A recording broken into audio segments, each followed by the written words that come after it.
بالله من الشيطان الرجيم.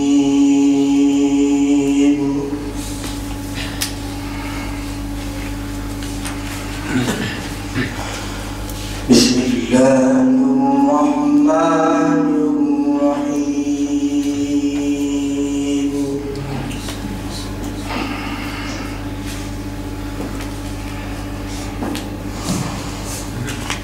ما كان على النبي من حرج فرض الله له.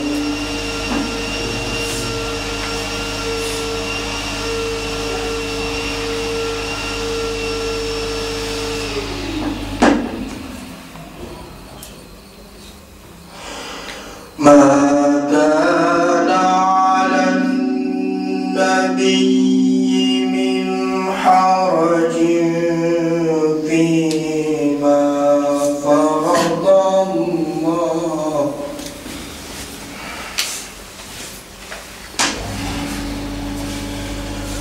ما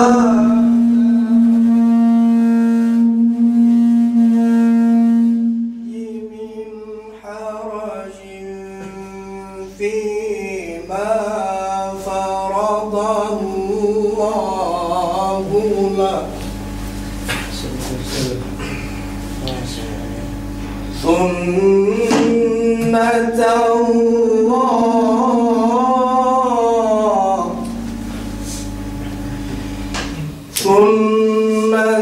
الله في الذين خلوا من قبل وكان أمر الله قدرا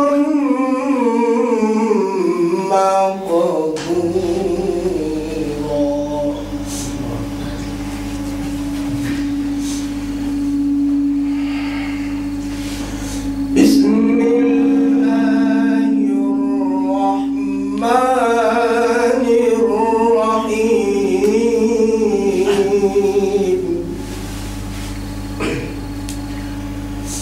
والضحى والليل إذا سجى ما ودعك ربك وما قلى. والضحى والليل إذا سجى ما ودعك ربك وما قلى. وللآخرة خير لك من الأولى ولسوف يعطيك ربك فترضى. ألم يجدك يتيما فآوى. والضحى والليل إذا سجى ما ودعك ربك وما قلى. وللآخرة خير لك من الأولى ولسوف يعطيك ربك فترضى. ألم يجدك يتيما فآوى ووجدك ضالا فهدى ووجدك عائلا فأغنى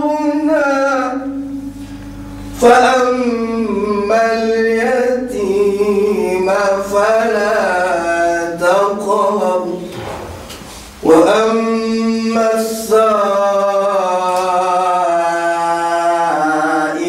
فلا تنهر وأما بنعمة ربك فحدث صدق الله العظيم. الفاتحة.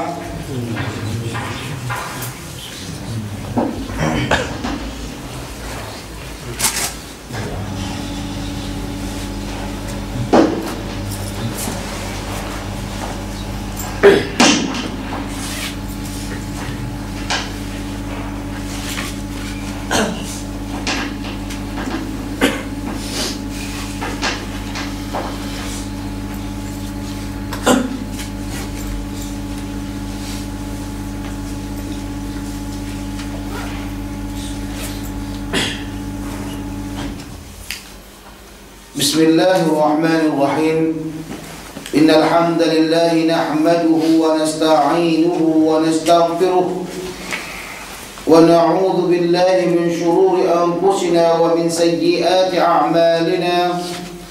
May yahdihillahu fala mudilla lahu wa may yudlilhu falan tajida lahu waliyyan murshida.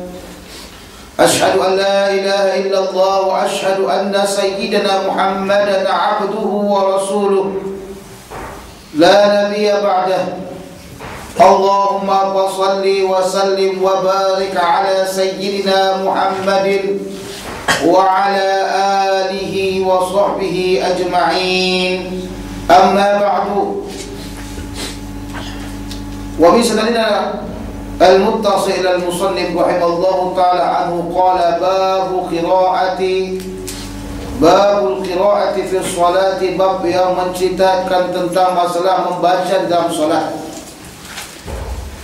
An Ubadah bin Samit radhiyallahu ta'ala anhu anna Rasulullah sallallahu alaihi wasallam qala La salata liman lam yaqra' bi Fatihatil Kitab. Jadi mengartikan hadis ini sesuai dengan menurut madhab masing-masing. Saya pernah mengatakan kepada antum, satu hadis tapi dapat dilihat dan dipandang daripada berbagai macam segi, menurut daripada pandangan dan istinbat antum sendiri.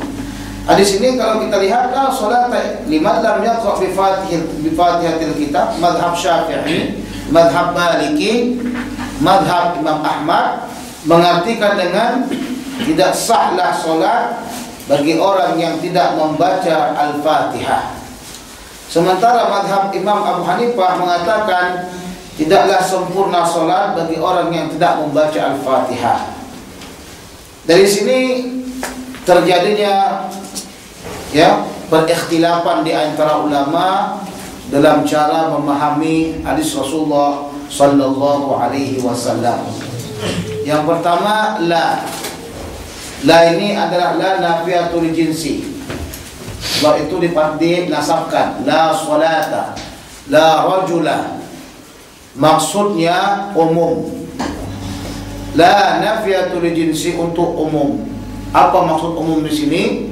Umum di sini adalah sawaun kana min salati nafli au mafrudati. Sama ada dia itu daripada solat yang fardu atau solat yang sunnah, ya la salata. Maknanya kalau begitu mesti baca Al-Fatihah. Ya, kalau kita mau solat fardu baca Al-Fatihah, kalau kita mau solat sunnah juga baca Al-Fatihah. Itu menurut madhab jamhur ulama. Sementara madhabnya Imam Abu Hanifah kata kalau mau sempurna solat fardu mesti Al-Fatihah, kalau mau sempurna solat sunnah mesti juga baca Al-Fatihah. Dalil yang menguatkan tentang masalah wajibnya membaca, Allah Subhanahu wa taala mengatakan faqra'u ma tayassara minal Qur'an. Hendaklah kamu baca apa yang semampu kamu untuk membaca Al-Qur'anul Karim. Itu kata Allah Subhanahu wa taala. Demikian juga ya hadis Rasulullah SAW yang mengatakan ketika waktu seseorang yang tidak pandai cara sholat yang dia tinggalkan mutmainnah, maka Rasulullah mengatakan summa taqra ma tayassara minal Qur'an. Dari sinilah kita ketahui bahwasanya membaca Al-Quran itu wajib ketika waktu sholat. Sudah.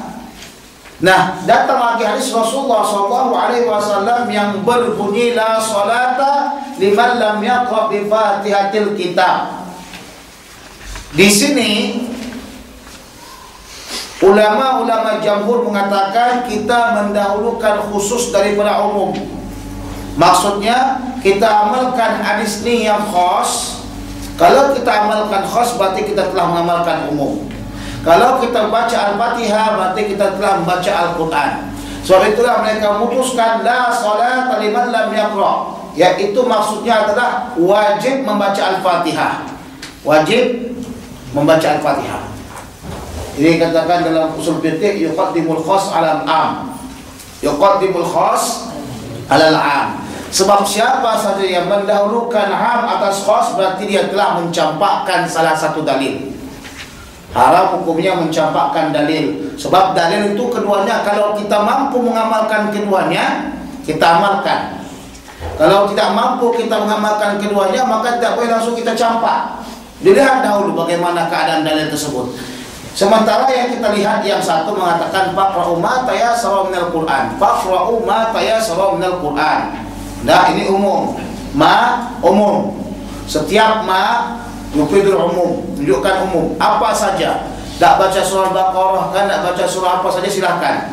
Datang pula hadis yang membuatkan Rasulullah sallallahu alaihi wasallam lam yaqra bi Fatihatil Kitab khusus.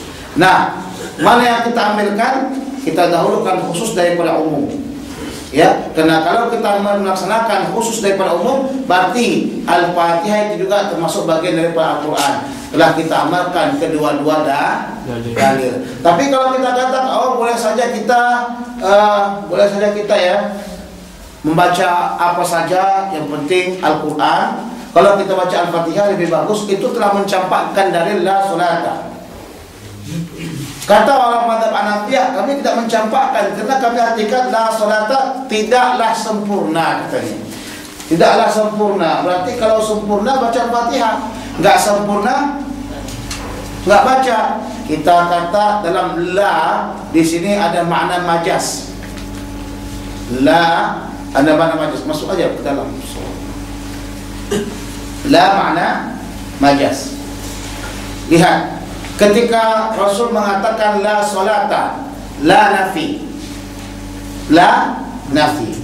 Dia kata tidaklah solat, menafikan solat. Orang yang solat Allahu Akbar, ruku, sujud, tahiyat akhir, sudah. Ini solat dia ini, walaupun nggak baca Al-Fatihah. Solat nggak? Solat. Karena setahu kita yang dikatakan solat takbir, kemudian salam. Enggak? Solat nggak? Solat. Tapi kenapa Rasulullah kata la solat, tak solat dia? Rasul tidak akan mungkin berbohong. Rasul katakan dia yang melaksanakan takbir sampai salam untuk tak solat, berarti ada benda yang selain makna la solat. Tengok ya, antum mesti tengok hakikat majas. Dan antum sekarang sudah belajar balaghah. Para ulama ketika memandang daripada hadis Rasulullah, maka mereka melihat dulu pandangan la sholata ini apakah majas atau hakikat. Apakah majas atau hakikat? La sholata menurut antum apakah dia hakikat atau majas? Majas atau hakikat? Hakikat. Hah? Majas? Alasan majas apa? Ayo jawablah. Kalau nggak jawab saya nggak kasih tahu kalau nggak tahu nanti. Jawab supaya kita saling berini di pagi-pagi yang ngantuk ini kan. Coba jawab dulu. Biar kita saling ini kan namanya ya untuk mengerti satu hal seperti itu. Mbak, la sholata itu majas atau hakikat? Saya ingin antum semuanya betul-betul berharapan dan jawab dengan saya, jangan takut-takut. Salah pun nggak saya pukul. Majas satu hakikat. Kenapa majas? Supaya tahu kita ganti murad mereka. Kenapa majas? Karena kalau kita katakan la salata itu hakikat, berarti Rasulullah nafikan tak ada salat langsung. Padahal dia laksanakan anggota gerakan salat. Paham? Dia laksanakan gerakan sholat seperti Allahu Akbar, Allahu Akbar. Tentu kalau kita tengok orang gerakan sholat, tentu kita katakan apa dia? Sholat dia kan? Walaupun kita nggak mendengar dia Al-Fatihah. Nah, berarti Rasulullah inginkan majas. Majas, mengartikan majas tidak boleh kita mengartikan majas daripada hal yang paling jauh daripada hakikat. Itu syarat daripada majas. Kalau kita ingin mengartikan majas, maka kita tidak boleh mengartikan majas itu yang lebih jauh daripada hakikat. Mesti paling dekat dengan makna hakikat. Karena makna majas berarti ada dua bahagian makna majas. Yang pertama, Rasulullah ingin menafikan kesahihan salat. Walaupun salat tersebut terlaksana, tetapi ingin menafikan kesahihan salat. Dan yang kedua, maknanya Rasulullah SAW menafikan kesempurnaan salat, ya, walaupun salat tersebut sahih. Apa bedanya itu? Salat yang sahih, ya, belum tentu sempurna. Salat yang terlaksana belum tentu sahih. Kenapa? Karena dia laksanakan salat enggak sahih karena tidak ada rukun dan syaratnya. Oke? Atau dia laksanakan salat dengan sahih tapi tidak ada yang menyempurnakannya. Paham? Kalau begitu inilah makna majas kedua-duanya. Sementara makna hakikat adalah Nabi langsung sholat. Sementara kita tengok dia laksanakan gerakan. Paham? Paham tak? Kalau begitu kita mesti melihat di antara keduanya ini mana makna yang paling dekat kepada makna hakikat. Mana makna yang paling dekat dengan makna hakikat? Hakikat, makna hakikat adalah menafikan seluruh sholat. Tidak ada sholat dia. Dari keduanya ini, menafikan kesahihan dan menafikan kesempurnaan. Mana yang paling dekat? Menafikan kesahihan. Kenapa kita katakan menafikan kesahihan? Karena kalau kita nafikan kesempurnaan berarti sholat ada. Ada sholat ada. Kata yang kedua, sholat sah. Jadi apa gunanya dinafikan? Nah, yang kedua, menafikan kesahihan. Berarti walaupun dia laksanakan sholat tapi seolah-olah tidak ada sholat dia. Seolah-olah tidak sholat. Kenapa? Karena tak sah. Jadi begitulah yang diambilkan ulama madhab Syafi'iyah, Malikiyah dan Hanabilah mengatakan la sholata berarti tidaklah sah sholat. Itu artinya bukan tidak sholat, tidaklah sah sholat. Dari mana kita ambil makna tidaklah sah sholat? Daripada makna majaz yang paling dekat dengan makna hakikat. Yang paling dekat dengan makna hakikat. Paham? Jadi kalau begitu kita punya kaidah dalam usul fikih mengatakan kalau kita melihat daripada kalimat maka kita hukumkan dulu hakikat. Kalau tak mampu kita hukumkan kepada hakikat. Karena tak mungkin gerakan sudah ada tapi kenapa tak dikatakan sholat? Tidak mungkin Rasulullah menipu. Berarti mesti maknakan kepada majaz. Nah, untuk memaknakan majaz hendaklah kamu maknakan yang paling dekatnya kepada hakikat apabila maknanya itu memiliki berapa banyak makna. Apabila memiliki berapa makna. Nah, jadi sebab itulah kalau kita katakan Al-Fatihah wajib dibaca bagi madhab Hanabilah, Syafi'iyah dan Malikiyah. Sementara madhabnya Hanafiyah kata tak masalah kalau baca Al-Fatihah, yang penting baca Al-Quran. Kalau dia baca Al-Fatihah lebih baik. Waktu semua mereka baca Bismillah pun tak baca Bismillah tak ada masalah. Sebab mereka yang penting baca Al-Quran berkali.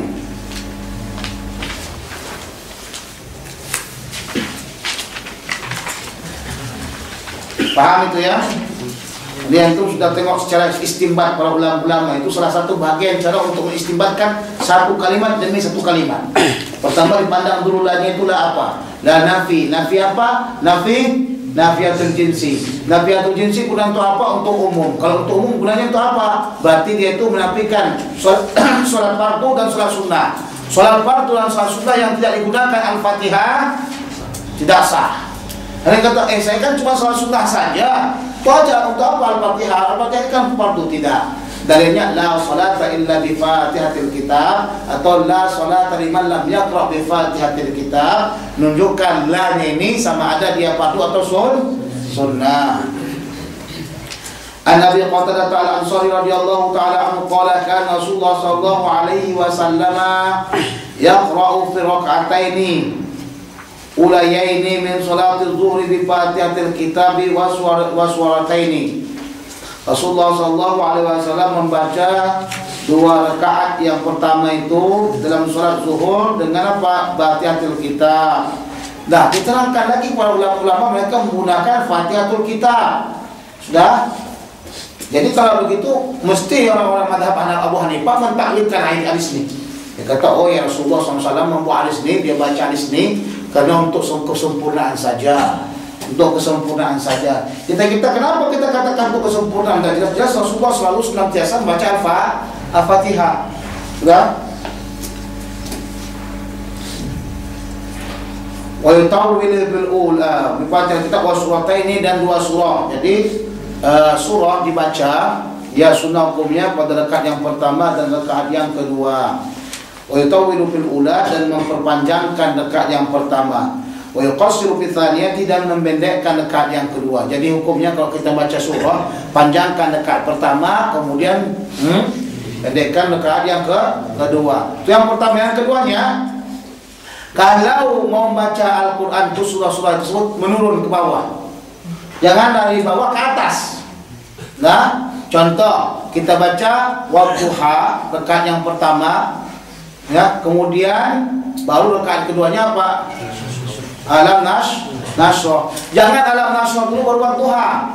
Itu makruh hukumnya. Nah, kecuali kalau sekiranya ada hadis Rasulullah SAW yang memang menetapkan Rasulullah baca seperti itu. Contohnya, ya Rasulullah membaca surah pertama sekali Sabbih isma rabbikal a'la, yang keduanya Hal Ata. Ya kan? Ini Hal Ata lebih panjang daripada Sabbih, tapi ditawari daripada Rasulullah SAW. Ya, yang kedua itu lebih panjang, tak ada masalah, tapi dia menurun dan Rasulullah mengamalkannya. Paham? Pas lagi kita mau menurun baca satu surah demi satu surah. Pas yang pertama kita terbaca Inna a'tainakal kautsar. Kan pendek. Tiba-tiba rakaat yang kedua mesti kita baca apa? Amin inna qul ya ayyuhal kafirun, qul ya ayyuhal kafirun, itu kan panjang. Tak mengapa karena kita lagi menurun ke bawah. Yusma'ul ayat ahyanan, didengarkan ayat kadang-kadang. Wa kana yaqra'u fil 'asri bi Fatihatil Kitab wa surataini, dan dia juga membaca waktu surah Asar Fatihatil Kitab dengan baca Al-Fatihah wa surataini dan 2 surah. Utawwilu fil ula, yang dia panjangkan pada rakaat yang pertama, wa yuqassiru fi tsaniyati, dan dia pendekkan pada rakaat yang kedua, wa fi rak'ataini ukhrayaini bi umul kitab, dan pada rakaat yang kedua yang di akhir, pada rakaat akhir yang keduanya itu 3 dan 4 dia baca Al-Fatihah saja. Jadi banyak Al-Fatihah ini banyak namanya. Umul Kitab, Fatihatul Kitab, Al-Fatihah. Nah, wa kana yatawwilu fi rak'atil ula min salati subhi, dan dia memperpanjangkan rakaat yang pertama daripada salat subuh, wa yuqassiru fi tsaniyati, dan memendekkan yang kedua. Yang tadi kita katakan yusmi'ul ayata ahyanan, didengarkan baca ayat kadang-kadang, karena Rasulullah membaca dengan sir. Nah, sir ini bagaimana sir? Bagaimana katakan sir? Kalau kita baca ayat atau Quran Al-Fatihah, itu mesti kedengaran dengan kuping kita sendiri. Nah, kalau tidak kedengaran dengan kuping kita, tidak sah salatnya, karena Al-Fatihah itu adalah rukun qauli. Rukun apa? Qauli. Jadi ada 3 rukun. Yang pertama rukun apa namanya? Qalbi, yaitu niat.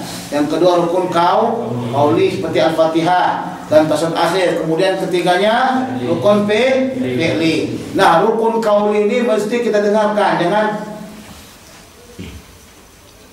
itu namanya orang makan. Nah, jangan begitu. Atau kadang-kadang ada orang cuma baca dapat S-nya aja dapat. Gitu saja, seolah-olah macam banyak sangat huruf S juga cincin dalam Fatihah. Nah, itu tak sah. Mesti dengar semuanya dengan jelas oleh kuping. Dan jangan pula kedengaran orang lain. Nah, kadang-kadang kita ingin betul-betul memfasihkan dan sebagainya, kedengaran semua orang lain pun jadinya enggak lagi khusyuk dalam sholat. Bismillahirrahmanirrahim. Lah, kedengaran susah dari khusyuk. Nah, dalam keadaan perlahan. Buktinya perlahan tinggal semua ahyanan dia terdengar. Orang kadang-kadang baca itu kadang-kadang terdengar sedikit ya, enggak langsung terdengar semuanya.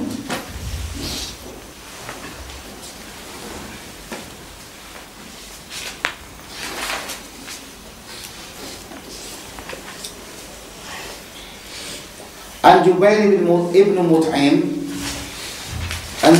Mut'im radhiyallahu ta'ala anhu qala sami'tu an-nabiy sallallahu alaihi wasallam yaqra'u fil maghrib bit-tur. Rasulullah sallallahu alaihi wasallam salat pada waktu maghrib dengan tur, panjang. Kalau kita biasanya waktu maghrib kita baca qul ya ayyuhal kafirun, qul huwallahu ahad. Nah, An al-Barra' bin Azib radhiyallahu anhuma anna an-nabiy sallallahu alaihi wasallam kana fi safarin fa shalla al-isya'a akhirata. Rasulullah sallallahu alaihi wasallam dalam musafir maka dia salat isya yang akhir. Fa qara'a bi ihda rak'ataini bit-tini waz-zaitun, maka dia baca pada salah satu daripada dua rakaat tersebut dengan wat-tini waz-zaitun. Dan bacaannya wat-tini waz-zaitun tak panjang mana. Nah, ada orang salat apa? Ada orang salat jamaknya qasar kan, dia buatkan ayat surahnya panjang gila. Dari jamak qasar dia surahnya dipanjangnya apa? Surah umpamanya kita amma yatasaalun ka, enggak, itu tak boleh kita katakan begitu. Allah dah kasih kita keringanan, maka kita baca ayat yang pendek-pendek sajalah. Nah, tambah lagi dengan sebagian orang yang kurang fakih, kalau dah selesai sholat kemudian dia berdoa, doanya panjang gila, sholat pendek kemudian doa panjang. Semua dalam keadaan ibadah. Kalau nak mau nak doa kena apakah itu kita pendekkan. Kalau nak berzikir kita naik kendaraan dulu. Dah, kita dalam keadaan apa? Dalam keadaan musafir. Fama sami'tu ahadan ahsana sautan aw qira'atan minhum, dan aku tidaklah mendengar seseorang yang lebih bagus suaranya atau bacaannya. Bagaimana kita dengarkan dalam kitab Syama'il Muhammadiyah, tidaklah Allah SWT mengutus seorang nabi kecuali orang yang paling wajahnya tampan dan paling bagus suaranya. Dan Rasulullah SAW adalah orang yang memiliki wajah tampan. Tahu tampan? Handsome, ganteng. Nah, Rasulullah SAW orang yang paling memiliki wajah yang paling tampan dan paling bagus suaranya. Jadi sebab itulah kata tadi di sini, beliau itu membaca Al-Quran dan tak pernah kulihat orang yang paling bagus suara bacaan Qurannya. Kalah. Siapa di Mesir ni atau siapa di dunia yang paling bagus suara baca Quran? Siapa? Hah? Tak tahu ya? Malah tahu saya lah tu kan. Masa tak tahu baca Quran siapa? Abdul Somad kah? Siapakah? Sudes kah? Sebutlah. Kesejukan semuanya. Azizuddin. Jangan kata Azizuddin nanti kupingnya nanti. Nah, yang mereka bagus suaranya itu Rasulullah lebih bagus lagi bacaan dia. Nah, Ana Aisyah radhiyallahu taala anha anna Rasulullah sallallahu alaihi wasallam ba'atha rajulan ala sariyati. Rasulullah sallallahu alaihi wasallam mengutus seorang laki-laki atas sariyah. Sariyah ini itulah kelompok golongan daripada mujahidin yang disuruh Rasulullah SAW untuk apa? Untuk berperang. Jadi Rasulullah tak ikut di situ. Ya. Bahkan yaqra'u li ashabihi bi salatihim, dan adalah beliau itu membaca untuk teman-temannya dalam salat mereka. Maka kata dia ini imamnya, dan dia selalu membaca namanya surah-surah yang dilaziminya, surah-surah yang terlalu dipegangnya dan paling dia cintai. Wa yahtimu bi qul huwallahu ahad, maka dia khatamkan, dia akhirkan dengan qul huwallahu ahad. Falamma raja'u, manakala mereka pulang, dzakaru dzalika li Rasulillah sallallahu alaihi wasallam, maka mereka sebutkan yang seperti itu kepada Rasulullah. Ya, kenapa kawan kita ini kalau mau baca ayat setelah itu dia khatamkan dengan qul huwallahu ahad? Ya, ini bid'ah ini. Kau jumpa sama buat Wahabi langsung katanya, hang ni buat bid'ah. Hang buat bid'ah dalalah. Kullu dalalatin finnar, katanya begitu. Hang buat benda yang Rasulullah tak buat, katanya. Ada? Jadi kawan-kawannya ini bukan Wahabi, sahabat. Ini yang ceritakan tadi ini, mereka tak langsung begitu. Mereka cuma nak tanya kepada Rasulullah. Kalau Wahabi tak langsung seperti itu, dia ketoknya langsung kita, dia kata anta ahli neraka. Nah, tapi sama Rasulullah ni tenang aja dia, diam aja dia dahulu. Yang penting solat di belakangnya. Habis solat belakangnya kita nanti tanya kepada Rasulullah apa yang dia buat gitu. Faham? Begitu. Orang-orang alim begitu. Membuat Wahabi enggak, langsung aja main bid'ah begitu saja. Ya. Faqala, maka dia kata, saluhu li ay syai'in sana'a dzalika. Apa jawab Rasulullah SAW? Hang ni pandai-pandai nak buat sesuatu nak. Al-aslu fil ibadah haram. Itu kan kaidah Wahabi itu. Kan? Pernah dengar tu tak? Tak pernah dengar masalah itu. Al-aslu fil ibadah haram. Kita kata al-aslu fil asya' mubah, kata al-aslu fil ibadah haram. Dari mana dalilnya enggak tahu kita. Ini dalil untuk menolak daripada kaidah tersebut. Ini dalil untuk menolak daripada kaidah tersebut. Al-aslu fil asya' ibahah. Okey. Al-aslu fil ibadah haram katanya. Nah, mana dalilnya? Dalilnya katanya kullu bid'atin dalalah wa kullu dalalatin finnar. Kalimat kullu itu bukan hanya untuk ibadah, Pak Cik. Kullu itu kalau tahu untuk umum, semuanya hidup mati kita ini semuanya mesti sesuai dengan Quran dan Sunnah, bukan hanya ibadah. Paham? Nak buatkan ekonomi, nak buatkan apa semuanya muamalah mesti dengan Quran dan Sunnah. Kalau keluar Quran dan Sunnah memang haramlah dia. Quran dan Sunnah atau sesuai dengan ijma' ulama, dia itu tak boleh dolalah. Nah, jadi kalau begitu Pak Cik kita kata ni sekarang, Pak Wahab, ini orang baca Qul Huwallah, baca apa namanya? Qul Huwallah. Setiap kali dia selesai solat atau setiap kali dia selesaikan baca Al-Quran, dia baca pula ayat Qul Huwallah di akhirnya. Rasul tak kata begitu. Buktinya Rasul tak kata begitu. Kata dia apa? Saluhu, tanya dia kenapa dia buat demikian. Jadi Rasul tak tahu. Rasul tak tahu. Jadi yang pakcik kita buat tadi ini, dia buat saja-saja karena dia tahu apa jawabannya nanti. Yang jelasnya, dia buat tanpa Rasulullah izinkan. Tahu nggak? Diizinkan Rasulullah sama dia buat? Tidak. Dia buat tanpa ketuaan Rasulullah SAW. Kalau begitu dia tak ada punya namanya kaidah al-aslu fil ibadati haram. Kalau takkan mungkin dia buat begitu, dia tahu al-aslu fil asya'. Orang itu kata pula, oh ini sebelum disempurnakannya ibadat. Enggak juga. Menambah ibadah yang bukan ibadah, sama ada sempurna syariat atau enggak sempurna syariat, itu tak boleh. Karena yang berhak menambah ibadah itu hanya Allah dan Rasulnya. Betul tak? Kalau kamu buat seperti itu. Tapi karena orang ini memiliki panjang otaknya, enggak seperti Pak Wahab tadi itu, jadi dia tengok jawabannya, untuk jawabannya fasa'aluhu, maka mereka tanya dia, faqala li'annaha sifatur rahman azza wa jalla, karena ini qul huwallah adalah sifat Allah Subhanahu wa taala. Dah, fa ana uhibbu an aqra'a biha, saya suka membaca dengannya. Pasti kenapa buat maulid? Kenapa buat maulid Pak Cik? Oh, itu kan dikatakan al-aslu bil ibadah haram, enggak boleh buat maulid. Rasulullah enggak buat. Ini orang juga Rasulullah enggak buat Qul huwallahu ahad. Jadi dijawab semua kita, Pak, ini kata di dalam ibadah, dalam maulid itu ada menceritakan tentang bagaimana Rasulullah, ada menceritakan tentang sejarah Rasulullah, dan saya sangat suka menyebut Rasulullah dan menceritakan bagaimana perjuangan Rasulullah. Masya Allah. Apa jawaban orang Wahabi itu? Kullu bid'atin dalalah wa kullu dalalatin finnar. Pergi ke Saudi, Allah bid'atin dalalah wa kullu dalalatin finnar. Ayyuhan nas, man akala lahmal maulid laqad akala lahmal khinzir. La haula wala quwwata illa billah. Tengok Rasulullah setelah mendengarkan illat, sebab-sebab kenapa dia buat, Dia kata apa? Qala Rasulullah sallallahu alaihi wasallam, akhbiruhu, katakan kepada dia, inna Allah ta'ala yuhibbuhu, sesungguhnya Allah subhanahu wa ta'ala mencintainya. Akhbiruhum, kabarkan kepada mereka, liman ihtafala bi maulidin Nabi sallallahu alaihi wasallam bi anna an-nabiy sallallahu alaihi wasallam yuhibbuhum. Tiaskan, takis ala dalik. Jangan kepala otak itu tertutup terus. Dan saya sebutkan sama antum dalil bagaimana membatalkan kaidah mereka al-aslu fil ibadati haram. Ternyata orang ini tak punya kaidah seperti itu.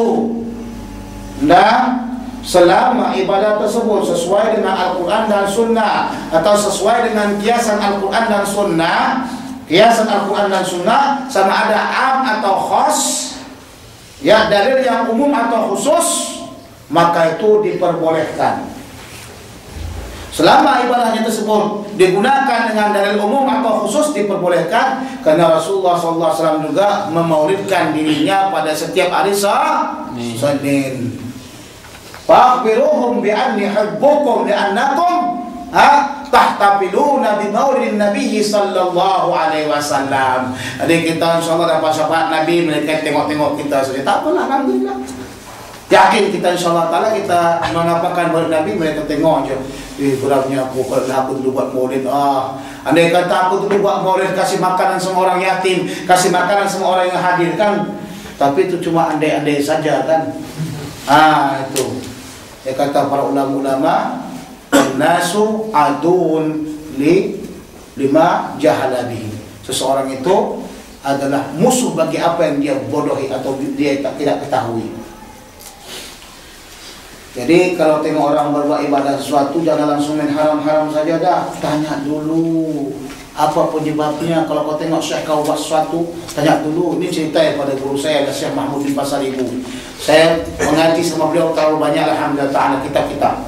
Guru yang paling banyak kitab saya belajar sama beliau, ya, guru mulazamah saya, I'an Talibin saya baca, Syarqawi saya baca sama beliau, Kawakib Budriyah saya baca beliau, Jamil Dur saya baca sama beliau, Salah bin Akil saya baca sama beliau.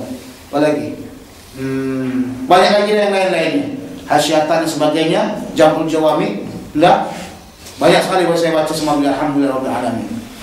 Dan beliau tu segala waktunya ditumpukan untuk mengajar. Segala waktunya ditumpukan untuk mengajar. Istrinya sakit di rumah sakit, dia sibuk nak ngajar dan dia sibuk nak baca. Tengok-tengok istrinya lagi dah. Itu bahaya pula tu. Udah? Syekh Mahmudin Pasar Ibu, beliau saya tuliskan dalam kitab saya Bayatul Rusuh fi Mu'jam Syuyukh. Ya, jadi dia kata apa? Satu ketika seorang syekh, ya, solat. Ketika dia solat, saya lupa nama syekhnya itu. Ketika dia solat, kakinya menggoyang-goyang begini. Ini kalau Pak Wahabi tengok ni langsung dia kata ni orangnya bid'ah ni, orang fasik, orang yang apa? Kenapa kaki goyang-goyang begitu? Tapi muridnya langsung tanya kepada syekh, ya syekh, tadi kami tengok syekh solat, penyebab apa saya goyangkan kaki? Kata syekhnya, saya melihat syaitan datang kepada Imam Ar-Razi, mau ingin mengganggu Imam Ar-Razi dalam keadaan sakaratul maut. Tapi alhamdulillah, ya saya usir. Ternyata kakinya itu ngusir setan. Nah, saya usir tubuh setan. Alhamdulillah ta'ala, Imam Ar-Razi dia meninggal dunia mengucapkan asyhadu an la ilaha illallah wa asyhadu anna Muhammadar Rasulullah.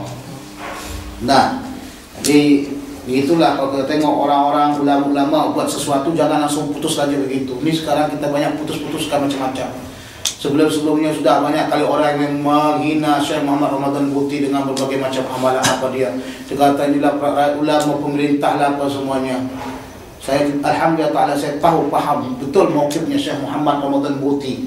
Sebab dia paham betul dengan babul fitan yang ada dalam kitab Sahih Bukhari dan Muslim. Kalau antum baca kitab Sahih Bukhari Muslim yang salah-salahnya, antum paham betul dengan sekarang ini babul fitan. Jadi kerana masalah juga babul fitan, kita mesti juga pegang mulut kita ni, jangan cakap-cakap macam-macam sama ulama dah. Pegang. Fahamlah itu.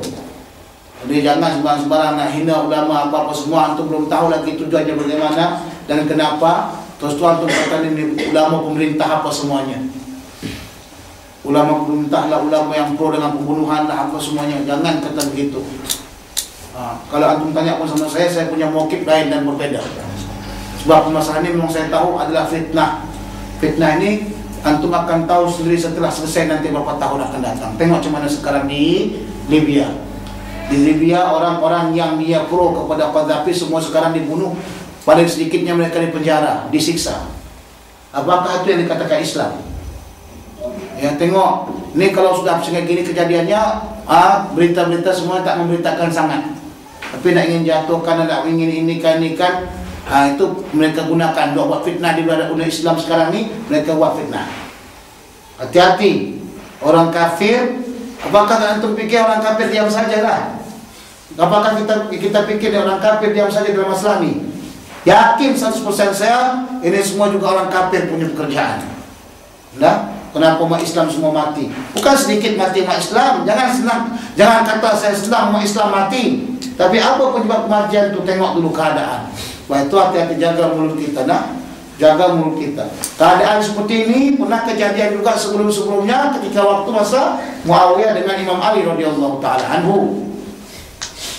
Celakalah orang yang celaka, celakalah orang yang memperdalamkan permasalahan tersebut. Nah, sebab antara umat Islam dan umat Islam kalau dia perang, jalan keluarnya itu bukan memerangi. Paham?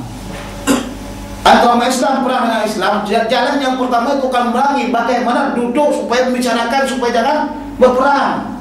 Kadang-kadang saya heran, ada orang yang berfatwa untuk perang langsung, bunuh langsung. Itu membunuh namanya itu.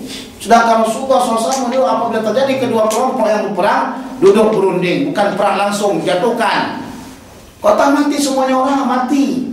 Satu orang mati saja umat Nabi Muhammad SAW itu besar maknanya itu dah. Hati-hati berfatwa. Dalam itu Quran dan Sunnah. Tengok dulu kejadian dahulu dalam masa Sayyidina Hasan, Sayyidina Husain, Sayyidina Ali Zainal Abidin, masa Sayyidina Imam Ali bin Abi Thalib, masa Sayyidina Muawiyah, masa Sayyidina Amr bin As. Biar tahu kita tengok bagaimana menghakmul dima, jangan menumpahkan darah. Kalau kita kata okey, sekarang Bashar Assad semuanya dah bunuh orang, maka kita mesti bunuh Bashar Assad dan tentara-tentara yang lain. Itu mati konyol semua umat Islam, mati konyol. Bila tidak berhenti daripada peperangan. Dudukkan mereka berdua. Ulama itu gunanya begitu. Dudukkan mereka berdua. Apa yang diperlukan, apa yang diapakan, disepakati keduanya. Jangan terus perang. Yang satu pihak begini, yang satu pihak begini. Sampai-sampai dulu macam Qaddafi difitnahkan, biasanya dia orang kafir. Bunuh Qaddafi, dia orang kafir. Begitulah dulu kan? Pernah dengar nggak? Fatwa itu dikatakan Qaddafi itu kafir dan bunuh dia. La haula wala quwwata illa billah, untuk menjatuhkan orang mudah untuk mengkafirkan. Padahal berapa banyak masjid yang beliau bangun. Ya. Hati-hati, jangan antum tergopoh-gopoh untuk menghukumkan sesuatu. Jangan tergopoh-gopoh untuk menghukumkan sesuatu. Ya. Kalau macam Rasulullah SAW kan langsung katanya, kau ahli bid'ah. Kenapa? Kau buat sesuatu tak izin aku. Rasulullah kata, selalu tanyalah dia. Nah, ini tujuan membaca hadis dengan pemahaman. Dengan pemahaman, bukan baca gitu saja. Jabir radhiyallahu anhu an Nabi sallallahu alaihi wasallam qala li Mu'adz, Rasulullah bersabda kepada Mu'adz, "Falaula shallaita bi sabbi ismi rabbikal a'la wasyamsi wa duhaha wal laili idza yaghsha." Kalau tidak kamu salat dengan sabbi isma, dengan wasyamsi wa duhaha, dengan wal laili idza yaghsha, fa innahu yusalli wara'aka al-kabir wad dha'if wa dzul hajah. Karena solat di belakang kamu itu orang yang sudah tua, orang yang lemah, orang yang memiliki keperluan. Kamu memang tak punya keperluan, maka itu kamu boleh memanjang-panjangkan. Tapi selain kamu, ada orang yang memiliki keperluan. Sebab itulah solat itu biasa saja, jangan dipanjang-panjangkan. Jadi Rasulullah bacakan ni wasyamsi wa duhaha, ini bukan termasuk ayat yang tidak terlalu pendek dan tidak panjang. Ya. Baru tarkil jahri bismillahirrahmanirrahim, bab yang menceritakan tentang meninggalkan menjahar atau menyaringkan baca bismillah. Ya. Jadi ini biar antum tahu, karena yang sahibul kitab al-musannif itu bermadhabkan Hambaliyah, ya, bermadhab Hambali. Jadi karena beliau bermadhab Hambali, maka dia ikutkanlah kalimatnya itu dengan Hambali menurut pendapat dia. Nanti kita akan terangkan bagaimana madhab kita, madhab Hambali dan madhab Imam Abu Hanifah dan madhab Imam Malik. Kenapa kita bicarakan dari segi madhab 334 madhab ini? Iya, mereka melihat satu hadis dari segi beberapa pandangan, ya. Jadi mereka bukan bid'ah, bukan minta ambil pada Quran, ambil pada hadis Rasulullah, tapi masalahnya mereka melihat dan memandang daripada hadis tersebut berbeda pandangan, ya. Karena cara-cara untuk mengambilnya itu beda. An Anas bin Malik radhiyallahu taala anhu, daripada Anas radhiyallahu anhu mengatakan, anna an-nabiyya sallallahu alaihi wasallam wa Abu Bakr wa Umar radhiyallahu anhuma kanu yastaftihuna as-salata bilhamdillahi rabbil alamin. Nah, adalah mereka itu membuka salat itu dengan alhamdulillahi rabbil alamin. Ini yang pertama. Jadi kita baca sikit-sikit dulu supaya paham. Nah, dalil inilah orang yang mengatakan dua pendapat. Pertama, bismillah tak dibaca. Yang kedua, bismillah dibaca tapi disirkan. Dari dalil inilah. Nah, paham tuh. Dari mana mereka kata? Karena katanya bilhamdalillah, tak kata bismillah. Jadi madhab Maliki ambil ni dalil, dia kata dari dalil ni kami mengambil baca bismillah tu tak boleh. Baca bismillah tu tak boleh, makruh hukumnya dalam solat fardu dan tak mengapa dalam solat sunnah. Pelik pula tu. Dalam solat sunnah tak mengapa baca bismillah, tapi dalam solat fardu makruh. Itu madhab apa? Maliki. Ini Allahu Akbar, bismillahirrahmanirrahim, makruh menurut madhab Maliki. Nah, dalam madhab Imam Ahmad pula kata apa? Dalil inilah bagi kami wajib baca bismillah tapi disirkan. Sebab apa? Sebab nanti ada hadis yang menceritakan tentang memang Rasulullah baca bismillah tapi enggak kedengaran sama Anas, berarti memang disirkan. Paham? Datang pula madhab Imam Syafi'i, Rasul baca bismillah dengan dalil yang nanti akan disebutkan, tapi Rasulullah SAW juga menjaharkannya ketika waktu salat jahar dan mensirkannya ketika waktu salat sir. Terus itu dikatakan, ulama Syafi'i, ini hadis itu apa? Campaknya gitu. Oh, kata mereka, ini kan Rasulullah, mereka kan kata yastaftihuna sholata bilhamdalillah, nak menyebutkan surah alhamdulillah. Yastaftihuna bilhamdulillah, nak katakan dia membuka dengan surah alhamdulillah, bukan dikatakan dengan bismillah. Dari bismillah dulu baru alhamdulillah. Kenapa? Andai kata dikatakan yastaftihuna sholata bismillah, itu tak tahu surah apa yang dibaca. Nah, tak tahu surah apa yang dibaca. Paham? Kalau begitu dia nak katakan bilhamdulillah ini yaitu surah alhamdulillahirabbil alamin. Itu maksud daripada madhab Syafi'i. Dia kata kalau gitu kami tak campak hadis ini. Benar, ya. Rasulullah SAW membukanya dengan alhamdulillahirabbil alamin atau al-Fatihah maksudnya. Paham tak? Satu hadis saja. Dah tiga apa? Tiga pendapat. Nah, Hanafiah pula bagaimana pendapat mereka? Nak baca Al-Fatihah, nak baca bismillah, silahkan. Kerana mereka tadi dah kata dah, ya, yang penting baca Al-Quran. Paham? Yang penting bacaan Quran. Dah baca bismillah silahkan, tak baca bismillah silahkan. Jadi saya pernah sholat sama kawan saya orang Mesir. Nah, dia ni madhab Hanafi, saya madhab Syafi'i. Saya kata, entah hang ni jadi imam, ni baca bismillah kenapa sih? Kalau anda baca bismillah, anda tak berdosa. Saya pun sholat saya menurut pendapat saya sah. Betul tak? Dia tak berdosa. Ini kalau tak berdosa, apa salahnya baca bismillah? Nah, syarilah kalau baca bismillah berdosa. Atau dalam madhab Maliki dia kata apa? Madhab Maliki kata makruh baca Al-Fatihah kalau pas lagi fardu. Paham? Jadi kalau begitu antum tahu sendirilah masalah bismillah ini macam mana. Nah, tapi ulama-ulama yang merekanya adalah ahli qiraat menetapkan baca bismillah dengan jahar itu adalah sunnah. Kemudian langsung kita kepada riwayat yang kedua. Riwayatin sallaitu ma'a Abi Bakr wa Umar wa Utsman. Saya melambatkan permasalahan ini sebab permasalahan selalu kita amalkan. Jadi tujuannya tidak lain dan tidak bukan supaya kamu faham betul-betul. Ya, kenapa kita baca bismillah dengan selasir, dengan secara jahar. Nanti besok-besok kau tak baca bismillah lagi. Baru baca kita apa? Fiqh Muqarrar. Baru baca kita fikih Muqarrar. Ini orang bodoh namanya ini. Baru baca fikih Muqarrar. Yang namanya doktor dia akan tahu